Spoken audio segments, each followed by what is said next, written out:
Thaís Bilenque, o Cláudio Castro era vice, Do não Witzel. pode, né, do Witzel, que foi empichado, e não pode concorrer à reeleição.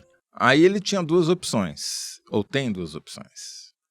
Ficar na cadeira até o último dia de mandato e não ser candidato a nada, porque o único cargo que ele poderia disputar era o de governador, se ele não pode disputar, né?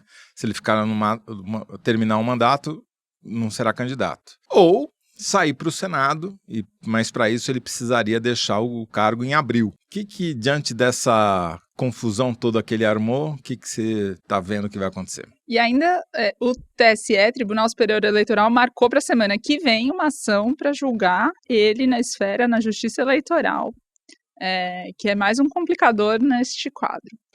O Cláudio Castro estava com uma faca no pescoço, para usar uma imagem terrível no momento, que quando saiu para fazer uma viagem internacional, por ele não ter vice, assume o presidente da Assembleia, o Bacelar, que saiu demitindo o secretário do Cláudio Castro, já mostrando que tipo de aliado ele é, né?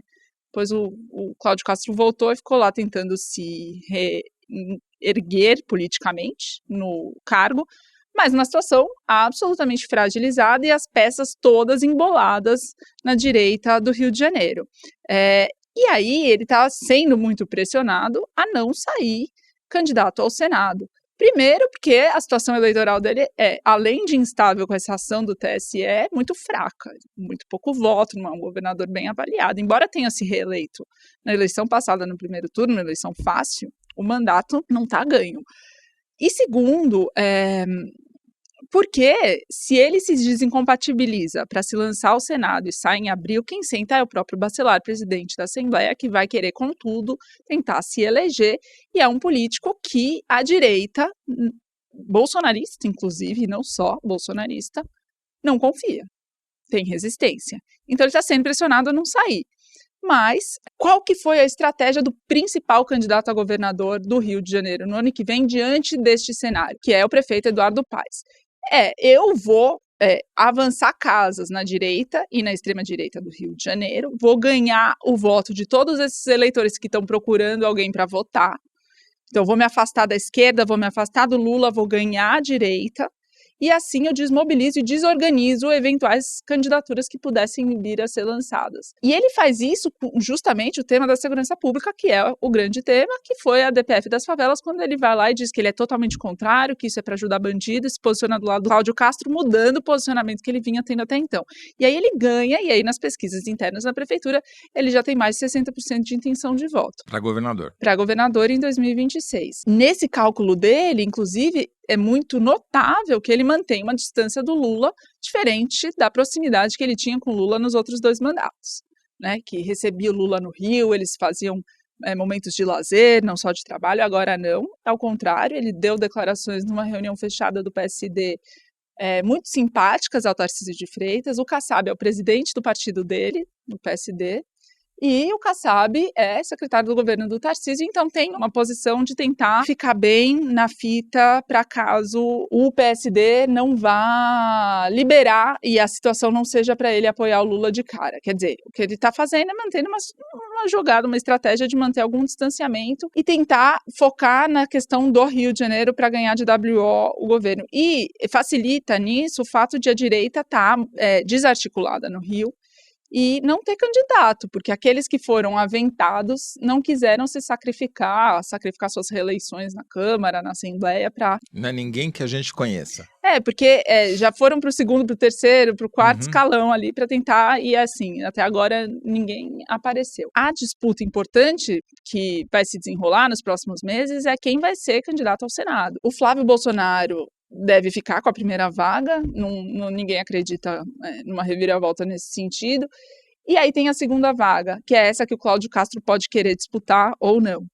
E no entorno do Eduardo Paes, a avaliação é que, dependendo da estratégia da esquerda, dessa vez pode vir para eles o voto. Ou seja, se eles não se dividirem, se unificarem numa candidatura só, eles podem conseguir. Então, quem que estão colocados? O Alessandro Molon, ex-deputado federal, e a Benedita da Silva, deputada federal pelo PT do Rio de Janeiro. A Benedita, nessa operação, teve um discurso na tribuna da Câmara que viralizou, em que ela fala: quando vem me dizer que nós defendemos bandido, eu não aceito. Essas pessoas que moram na favela, elas não moram nos palácios porque elas não podem, elas limpam a sua casa, são os porteiros da sua casa, porque elas têm que morar na favela. Então, não aceito. E esse discurso foi também dito por outro deputado do Rio de Janeiro, que não é de esquerda, que é o Ottoni de Paula, que é do Centrão, que disse a mesma coisa. Eu não voto no Lula, eu não voto no PT, mas eu tenho medo que meu filho ande no morro. Por quê? Porque ele é preto.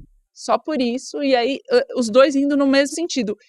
E um fato importante disso é que ambos são evangélicos, a Benedita e o Ottoni. E isso me leva a uma observação que eu estava vendo, né, quantidade de relatos de gente na Penha e no Alemão e do que sobrou da operação, e tem um site chamado Notícia Preta que mostrou a Igreja Universal montou um posto de atendimento lá na Praça da Penha, onde os corpos foram estirados. Eles montaram uma barraca, que era um ponto de oração, eles aferiam a pressão da população, eles ofereciam um copo d'água, e o carro do pastor era o carro que estava levando a imprensa para mais perto da área da mata, e na volta era o carro que estava trazendo corpos. E aí não tinha presença do Estado fazendo esse traslado nem nada. Então a igreja, aqui, com os dois discursos dos deputados evangélicos, o Ottoni inclusive é pastor, e a presença da igreja nesse cenário é algo também que no ano que vem, em ano de eleição, vai ter que ser analisado nesses territórios. E ouvindo você, me chamaram a atenção duas coisas, Thaís. Primeiro,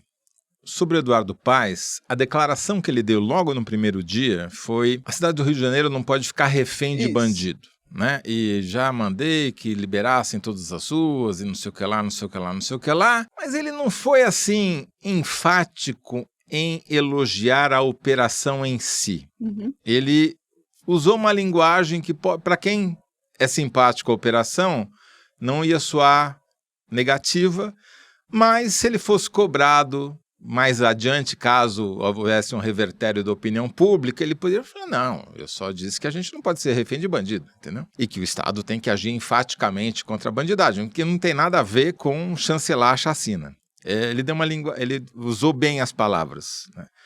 O que mostra que ele está sempre oportunisticamente se posicionando da maneira que ele tem mais a ganhar com isso, e repetiu isso dessa vez. Já ouvindo o seu relato sobre a situação política do governador, talvez ele tenha tentado gerar essa balbúrdia toda, essa chacina toda como capital político para eventualmente se lançar a senador, para não ficar dependente da máquina pública que ele vai perder em abril caso renuncie. Se compatibilize. Né? De fato, no primeiro dia o saldo foi negativo, no dia seguinte o saldo para ele foi positivo. Então, as mesmas pessoas que disseram que no primeiro dia o desempenho dele não tinha ajudado em nada essas pretensões, no segundo dia já começaram a falar da pré-candidatura dele ao Senado de novo. E, assim, projetando mais nacionalmente a situação, eu diria que a direita, que estava correndo o risco de perder essa agenda da segurança pública por causa das operações da Polícia Federal, bens contra o crime organizado, etc., com essa mortandade, conseguiu recuperar parte do discurso e mostrou que essa campanha de 2026 não só já começou, como já começou deixando vítimas pelo caminho. É isso mesmo, já começou e já estamos em plena campanha. Já estamos contando corpos. As imagens viram macabras, né? A gente usava tantas imagens que agora, nesse contexto, ficaram muito macabras. Faca no pescoço, a contagem de corpos. Deixaram de ser figuras de linguagem e passaram a ser imagens fotografadas e filmadas, né? Bom, Thaís Bilenque, e para a gente não mudar de assunto, a sua hora e a vez vai ser sobre o mesmo assunto. Esse assunto mesmo.